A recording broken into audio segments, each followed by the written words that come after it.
আসসালামু আলাইকুম।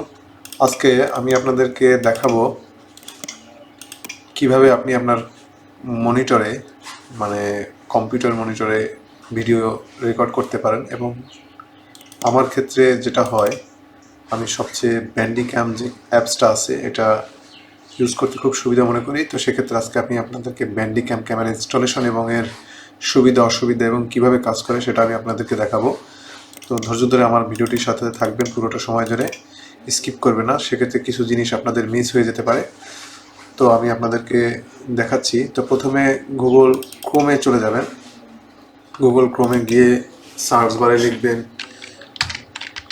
ব্যান্ডিক্যাম। ব্যান্ডিক্যাম লেখে সার্চ করার পরে আপনাদেরকে এরকম একটা ইন্টারফেস আসবে। আপনাকে ব্যান্ডিক্যামে ক্লিক করতে হবে। ব্যান্ডিক্যাম ক্লিক করার পরে আপনাকে এটি ডাউনলোড করে নিতে হবে। দেখুন এখানে ফ্রি ভার্সন আছে এবং পেইড ভার্সন আছে। তো আমি আপনাদেরকে ফ্রি ভার্সনটি ডাউনলোড করে দেখাচ্ছি। তো যেহেতু আমার আগে ডাউনলোড করা আছে, তো আমি এখন আর ডাউনলোড করছি না। এই যে দেখুন আমার ডাউনলোড অলরেডি ব্যান্ডিক্যাম দুটি ডাউনলোড করা আছে। তো সেট আপ প্রসেসটা খুবই সহজ। আপনি ডাবল ক্লিক করে সেট আপ করে নেবেন। সেট আপ করার পরে আপনার যে জিনিসটা হবে, আপনার ব্যান্ডিক্যামের পোর্শনটা বা ইন্টারফেস ঠিক এরকম আসবে। তো এরকম আসলে আপনার প্রথমে যেটা করে নিতে হবে, আপনি কোন মুডে ভিডিওটা স্ক্রিন করতে যাচ্ছেন, মানে আপনার পিসির পুরোটা স্ক্রিন নাকি একটা নির্দিষ্ট জায়গা। তো আমি সবসময় ফুল স্ক্রিনই করে থাকি, ফুল স্ক্রিন করে থাকি। তো আপনি সবসময় ফুল স্ক্রিন মোডটা দিয়ে রাখবেন। জেনারেল সেটিংয়ে এসে আপনার কোনো কাজ নেই, ভিডিও সেটিংয়ে এসে কিছু কাজ আছে, যেমন আপনার অডিও ফরম্যাটটি আপনি সবসময় সেটিংয়ে গিয়ে আপনি এখানে অবশ্যই prefer CFR constant frame rate এই অপশনটি চালু করে রাখবেন। দেখা গেছে আপনাদের প্রথম সেটিংয়ে ইউজ VFR সিস্টেমটি থাকতে পারে, সেক্ষেত্রে আপনি প্রিফার CFR এই অপশনটি টিকমার্ক দিয়ে ওকে করে দিবেন। তাহলে আপনার ভিডিওর সাথে আপনার কথাটার সামঞ্জস্য থাকবে। ওকে দিয়ে আপনি কাজ করে নেবেন। এবং এখানে আপনি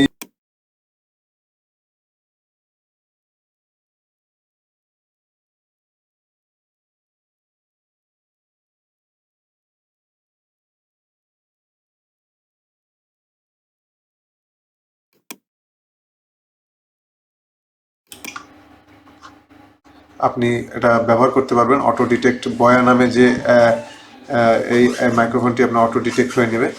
তো সেক্ষেত্রে আর হচ্ছে আপনি এই যে লোগোটি দেখছেন স্ক্রিন, এখানে আপনি স্টার্ট বাটনে ক্লিক করে আপনি রেকর্ড করতে পারবেন। তো আর তেমন কিছু নেই। আপনি স্ক্রিন চাইলে আপনি ছবিও তুলে রাখতে পারবেন। যেমন এইখানে আমি যদি ক্যাপচার ইমেজে ক্লিক করি, তো সেক্ষেত্রে আমার যে পুরো ইন্টারফেসটা আছে এই ইন্টারফেসের ছবি আপনি দেখতে পাবেন। এবং আপনি যে ভিডিওটা করলেন, ভিডিওটা করা শেষে আপনি যখন এটাকে স্টপ করে দেবেন, সেক্ষেত্রে আপনার ভিডিওটি এই যে এখানে আউটপুট ফোল্ডার এখানে এসে জমা হবে। দেখুন আমি এর ইতিপূর্বে যে ভিডিওগুলো করেছি সবগুলো এখানে এসেছে। এবং রিসেন্টলি আমি যে একটি ফটো তুলেছিলাম, দেখুন ফটোটিও চলে আসছে। তো এটাই হচ্ছে মূলত এটার কাজ, তেমন আর বেশি কোনো কাজ নেই। আপনি চাইলে এখানে কার্সরটি শো করাতে পারেন। কার্সরের সেটিংসে আপনি গিয়ে কার্সরের কালার, ব্যাকগ্রাউন্ড ইত্যাদি করিয়ে দেখাতে পারেন। এই তো, আর কিছু নেই। ধন্যবাদ পরবর্তী ভিডিও দেখার জন্য। আসসালামু আলাইকুম।